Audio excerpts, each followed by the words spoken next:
आनंद मासिक पत्रिका अंक 1 प्रतिलेखन संख्या 1 एवं 2 गति 85 शब्द प्रति मिनट।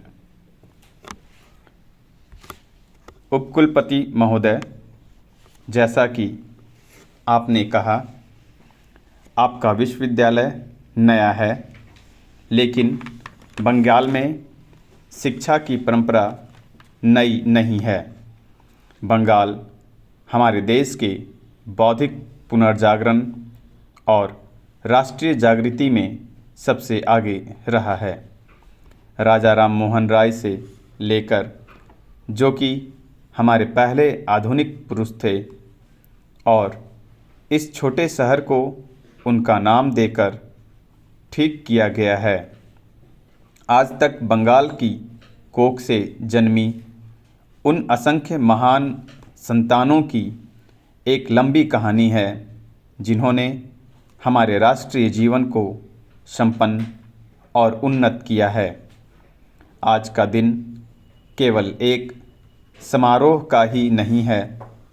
आज इन युवाओं स्नातकों के जीवन ने नया मोड़ लिया है। आज से आप नई जिम्मेदारियां संभालने जा रहे हैं। अभी तक आप दूसरों से कुछ प्राप्त कर रहे थे। आज से दूसरों को आपसे अपेक्षा होगी। विद्यार्थी जीवन एक तैयारी की अवस्था है। समाज का युवा लोगों के प्रति शिक्षा देने का दायित्व है।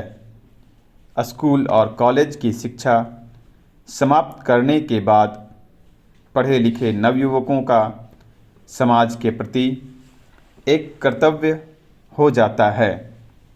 यह कर्तव्य है अपने अर्जित ज्ञान और कौशल को समाज की सेवा में लगाना। आधी शताब्दी पूर्व जब हमारे देश ने अपना स्वतंत्र जीवन आरंभ किया, तो जवाहरलाल नेहरू ने देश के नवयुवकों को नव भारत के निर्माण के अद्भुत साहसी कार्य में योग देने के लिए आमंत्रित किया था। वह आह्वान आज भी उतना ही सार्थक है जितना कि 1947 में था, क्योंकि एक देश का निर्माण केवल 50-55 वर्षों में ही पूरा नहीं हो जाता। आप जो आज के नवयुवक हैं, चाहे आपको स्वतंत्रता प्राप्ति के लिए काम करने का सौभाग्य प्राप्त नहीं हुआ, लेकिन स्वतंत्रता को मजबूत बनाने के प्रयास में हाथ बटा सकते हैं। अतः आप स्वयं को भी अग्रणी समझें। बहुत सा काम जो आप ही को करना है, पहले कभी नहीं हुआ।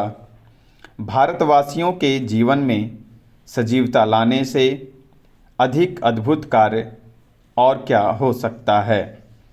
कभी कभी अखबारों में नवयुवकों में फैले असंतोष, उनकी हड़तालें और अनशनों, सीधी कार्रवाई और झगड़ों की खबरें आती है।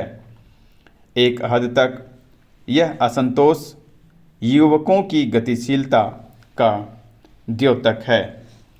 उस सीमा में इस भावना का स्वागत करती हूँ, लेकिन कभी कभी ऐसा प्रतीत होने लगता है कि हमारे युवा लोग सत्ता के अस्तित्व तक के विरोधी हैं।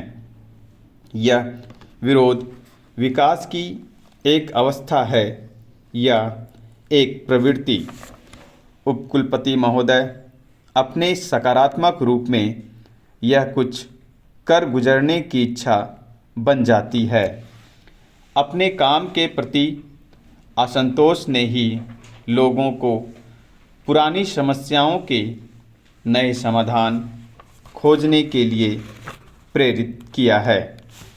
इसी प्रकृति ने सामाजिक, धार्मिक, राजनीतिक सुधारकों और शिक्षाविदों को जन्म दिया है। इसी से अतीत में नए क्षेत्रों की खोज हुई।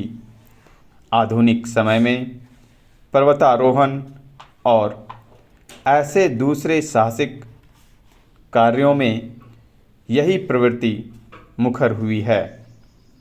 संशय और अस्वीकार की इसी भावना के कारण विज्ञान औषध और दूसरे क्षेत्रों में नए नए आविष्कार हुए हैं। इस अपार विश्व में मानव एक क्षुद्र जीव है। उसकी उपलब्धि, कल्पना, इच्छा और उद्यम में है। वह स्वयं प्रकृति का विरोध करता है ताकि वह अपनी लघुता पर विजय पा सके।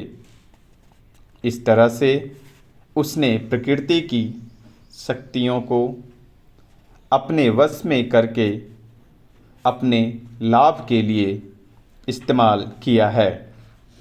संचार के साधनों के विकास से दुनिया बहुत छोटी हो गई है। इसलिए मनुष्य ने अंतरिक्ष की खोज आरंभ की है।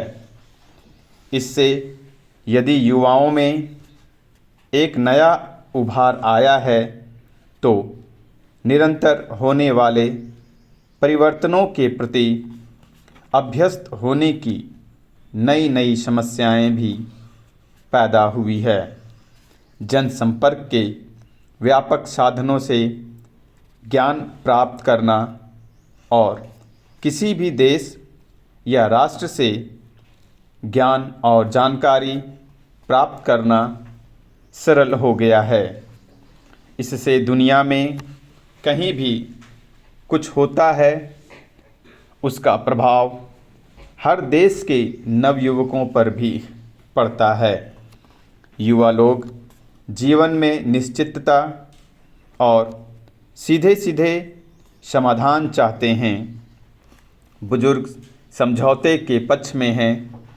इससे दोनों का संघर्ष बढ़ता है। स्वतंत्रता के बाद भारत में यह और भी ज़्यादा देखने में आया है।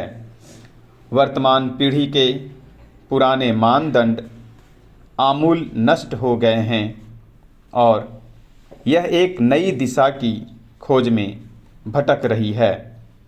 हमें एक प्राचीन संस्कृति विरासत में मिली है जिसने हमें अपने लंबे इतिहास की अवधि में जीवित रखा है और हमें असंख्य दुख और मुसीबतें झेलने के लिए बल प्रदान किया है।